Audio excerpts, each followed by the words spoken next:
Alright, so here's a quick little review of the Harbor Freight Bauer 14-piece black oxide drill bit set. Premium. You see that premium alloy. Well, let me tell you, there is nothing premium about these.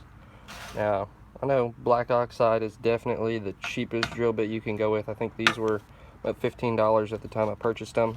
Maybe $13 on the shelf, $15 with tax. These things are garbage. Little ones are alright, but the half-inch one especially. I have drilled 2 complete holes, and these 2 almost all the way through holes. And you can see that bit is just destroyed. There's even right there. There's the coating chipping off, and after even the first halfway through the first hole, you could start to see chattering on the end of the bit. These are definitely a low quality drill bit, not worth the $15.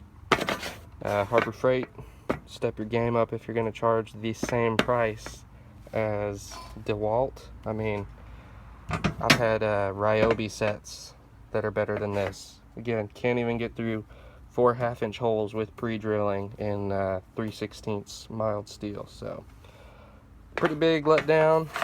Again, you know, wasn't expecting much. It's Harbor Freight, but still, you know, I mean, how bad can a drill bit be? Well, this is definitely setting the standard for the worst of the worst drill bits.